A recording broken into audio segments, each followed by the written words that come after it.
Olá, ladies and gentlemen, bom dia, boa tarde, boa noite para quem se encontra do outro lado da telinha, tudo bem? Como vão vocês? Espero que estejam muito bem aí, né? Em seus lares, em seus home offices, ou em seu trabalho, né? Em sua casa, no conforto do seu lar, né? Vamos a mais um Despertando das Ilusões Fabricadas, né?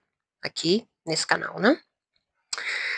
Muito bem, vamos falar sobre um tema aqui interessante, né? Até uns tempos atrás aí, né? Eu estava até pensando, refletindo, né, comigo mesma, né?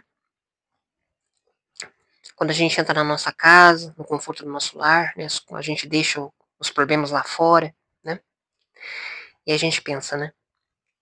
Na última confraternização que nós fizemos aqui, né? Aqui em casa, né? Um dos meus familiares, né, a gente estava conversando sobre patrimônio, né?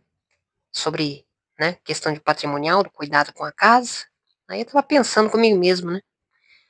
Que hoje em dia nada é nosso, né?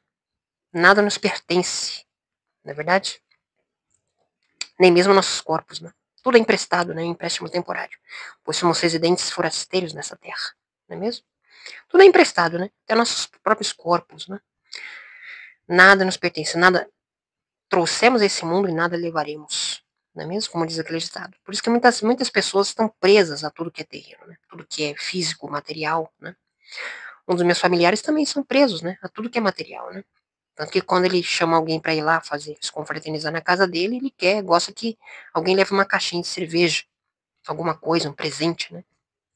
Não gosta que ninguém vá lá com as mãos vazias, porque quer que alguém dê algo a eles, né?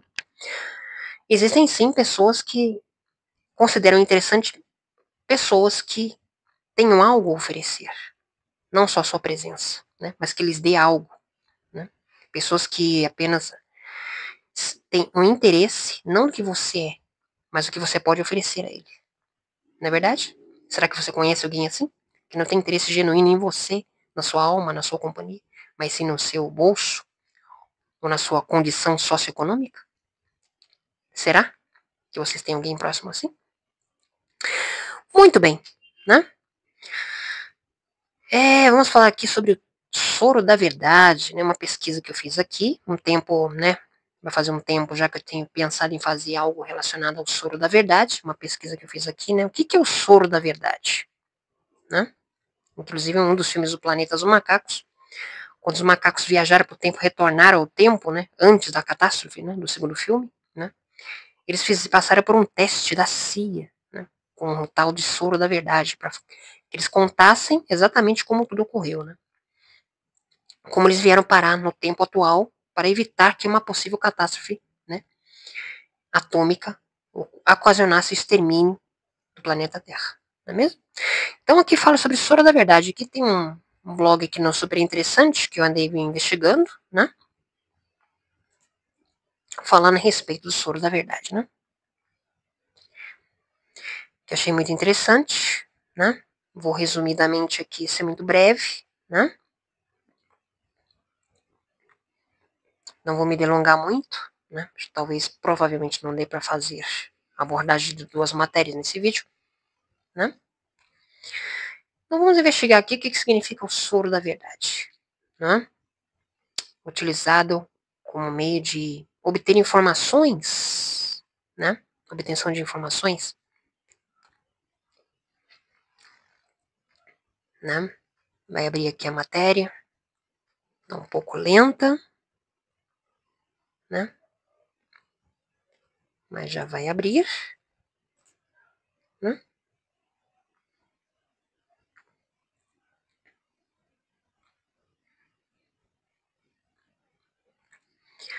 Muito bem, a matéria aqui, né? O soro da verdade funciona, né? Super interessante, é um blog super interessante, né? Várias substâncias entorpecentes sedativas, incluindo o êxtase e maconha e o LSD, né? Já foram utilizadas como soro da verdade. Muito interessante essa matéria aqui, né? Convido vocês a investigar comigo, esquadrinhar esse tema comigo, né? Muito bem aqui, né? Então já foi utilizado, né? Desde 1953, né? Pela CIA. Deixa eu abrir aqui.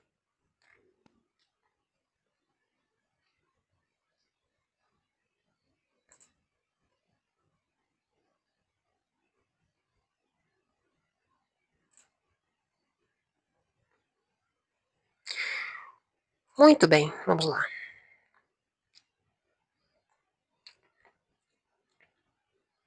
Soro da verdade, né? Ou truth serum, né? Em inglês. O termo é utilizado para referir-se a uma droga ou conjunto de drogas que é ministrada a um suspeito ou paciente que tem algo relevante a esconder, né?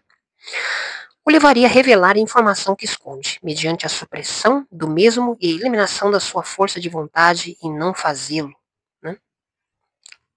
É como aquela corda, né? A corda da verdade, né? Da Mulher Maravilha, né? Várias drogas que são utilizadas como esse intuito, figurando entre as mais comuns e conhecidas a escopolamina, né? E o tiopental, ou considerado barbitúrico, né? A expressão soro da verdade aqui não mostra se uma verdade adequada à realidade, pois de fato não há, pelo menos até hoje, né? Uma droga de coquetel que relaxa e suprime o livre-arbítrio da pessoa, né? A ponto dessa pessoa revelar a verdade, nada mais que a verdade, né? Quando seus efeitos, os candidatos a soros da verdade foram amplamente estudados por diversas entidades e organizações, dado o seu interesse estratégico em certas situações, e uma análise fria do caso revela que, no fim, uma expressão mais adequada para o soro seria, talvez, o soro da tagarelice. A CIA, a Agência de Inteligência Norte-Americana, manteve entre os seus projetos um codinome intitulado como MK-Ultra, né? Utilizado muito em atores e celebridades de Hollywood, não é mesmo? Que durante 25 anos investigou o comportamento humano quando suspeito, sujeito, mas as mais variadas situações, inclusive no tocante ao soro da verdade. A conclusão que chegou foi a de tudo que esses soros fazem é soltar a língua da pessoa, mas não há a menor garantia do que aquilo que dizem seja verdade, né?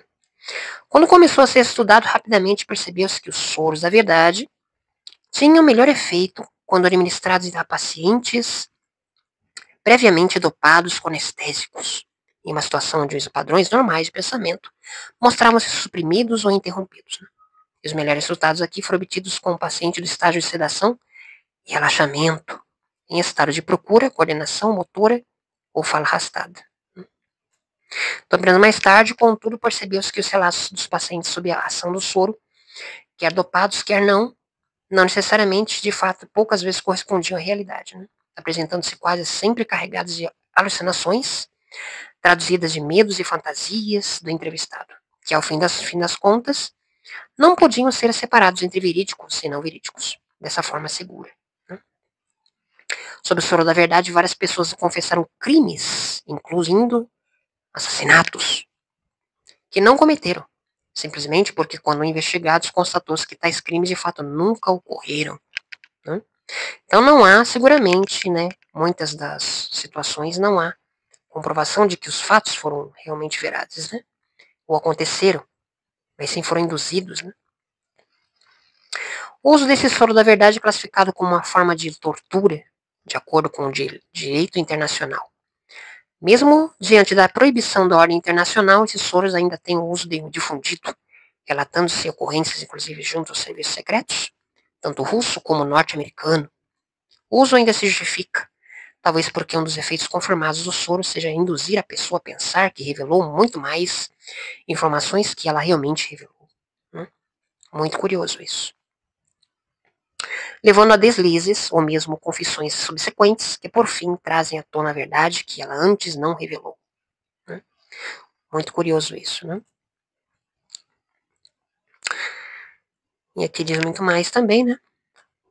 Em alguns blogs aqui também, no Globo, né? Sobre o soro, né? Também tentou, né? A CIA também tentou o soro para usarem a prisioneiros do 11 de setembro, né? Após o 11 de setembro, né? Documento publicado por uma ONG aqui mostra que a agência americana analisou o uso de substâncias para interrogatório, né? Então isso é muito comum, o uso nessas agências de inteligência americanas. Então os interrogadores aqui da CIA buscaram soro para usarem prisioneiros da Al-Qaeda, né? Os terroristas que eles mesmos fabricam, né? Eles mesmos orientam e treinam esses terroristas, como Bin Laden também é um deles. Também é uma marionete deles, né?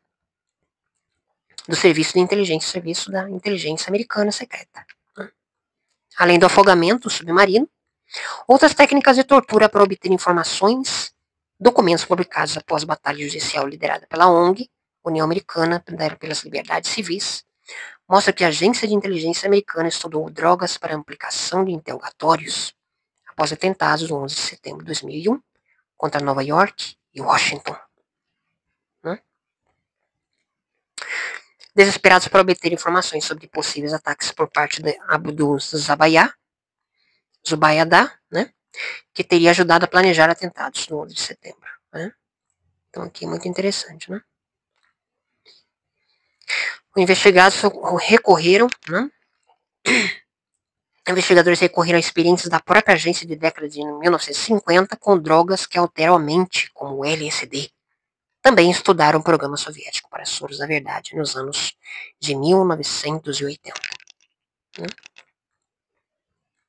Médicos da CIA analisaram os barbitúricos, como a metal sódico, e os psicomiméticos, que geram sintomas de psicose. E se interessam por uma droga chamada midazolam, um sedativo que pode causar perda de memória enquanto dura seu efeito. Então, eles fazem a administração de alguns, né, medicamentos aqui, né, que alteram, né, a capacidade cognitiva do indivíduo. Né?